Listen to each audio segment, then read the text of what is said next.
I have been crucified with Christ, and I no longer live, but Christ lives in me. The life I now live in the body, I live by faith in the Son of God, who loved me and gave himself for me. Galatians 2 verse 20. Paul tells us that as Christians, we put our faith in Jesus Christ, the Son of God, who loved us and gave himself for us on the cross. Then we live for Jesus. James is a leader of the church in Jerusalem. James is the blood brother of Jesus, who earlier with his family was not supportive of the ministry of Jesus. God turns him around and makes him the leader of the church in Jerusalem. James also writes the letter of James in the New Testament. Here in this letter, James writes a profound statement about faith. As the body without the spirit is dead, so faith without deeds is dead. James 2 verse 26. Faith without works is dead.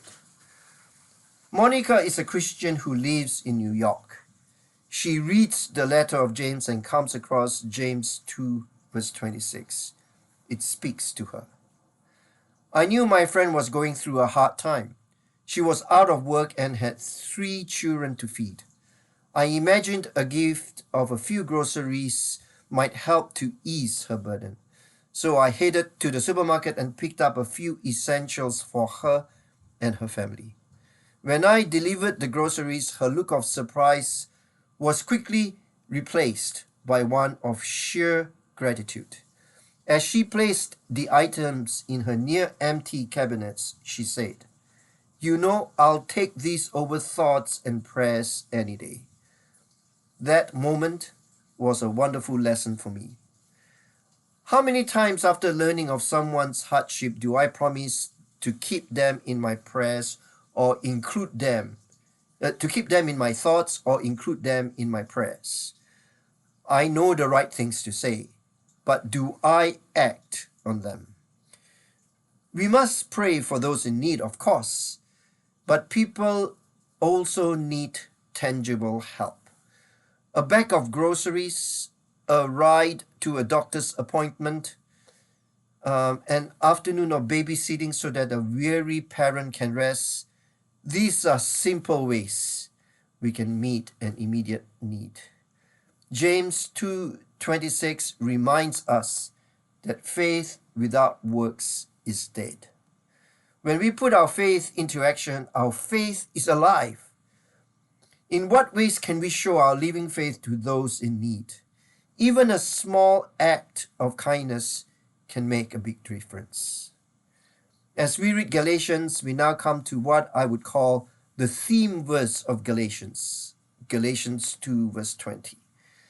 When we put our faith in Jesus, somehow spiritually and miraculously, Jesus comes to dwell within and does his work in us. When this happens, we mysteriously identify with the death, burial, and resurrection of Christ. The theme verse of Galatians is Galatians 2:20. However, we read the whole paragraph in context. Galatians 2:19 to 21. For through the law I died to the law so that I might live for God.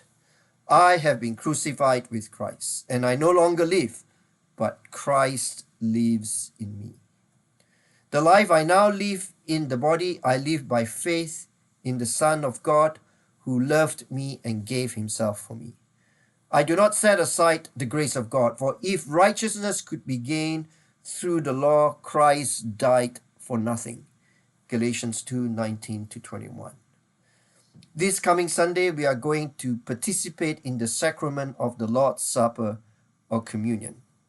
As we partake of this meal, we remember that we have been crucified with Christ. We no longer live, but Christ lives in us. The life we now live in the body, we live by faith in the Son of God, who loved us and gave himself for us. Amen.